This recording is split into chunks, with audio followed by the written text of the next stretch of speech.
తిరుపతి శ్రీ కపిలేశ్వర స్వామి వార్షిక బ్రహ్మోత్సవాలు ఘనంగా జరుగుతున్నాయి. ఈ నేపథ్యంలో విద్యుత్ కాంతులతో ఆలయాన్ని అలంకరించారు. బ్రహ్మోత్సవాల్లో భాగంగా అంకురార్పణ కార్యక్రమం ఘనంగా నిర్వహించారు.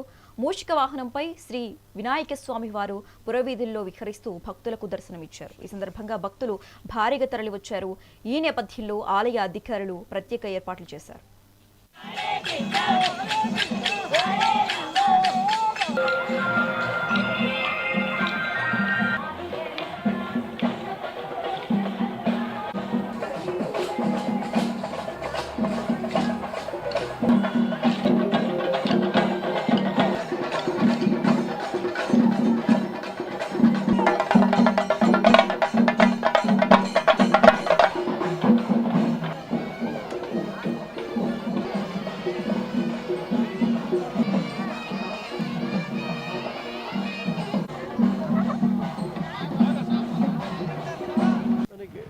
త్రిమూర్తుల్లో బ్రహ్మ విష్ణు మహేశ్వరులో మహేశ్వరుడు శివుడు. శివుడు అంటాం, రుద్రుడు అంటాం, ఏకాదశి రుద్రులు అంటారు.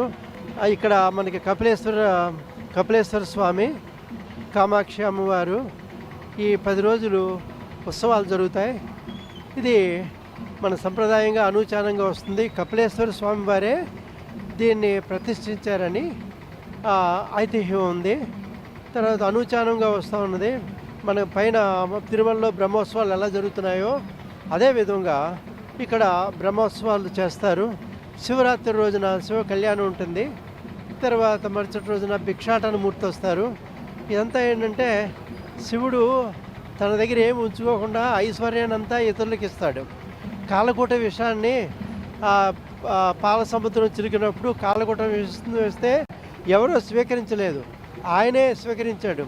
శివతత్వం చాలా గొప్పది. మనకి శివ పురాణంలో ఉంది, కాశీఖండంలో ఉంది. ఇక్కడ ఏంటంటే శివుడు మనకి శైవంలో ముఖ్యంగా ప్రధాన అధిదేవత.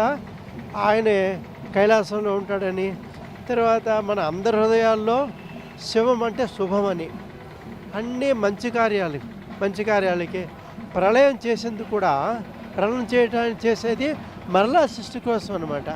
త్రిమూర్తులు ఇదంతా మనకి అనూచానంగా వస్తున్నది. మనకి తమిళనాడులో 63 నాయనమార్లని ఉన్నారు. తర్వాత ఏమో వీరశైవం ఉంది, కాశ్మీర్ శైవం ఉంది.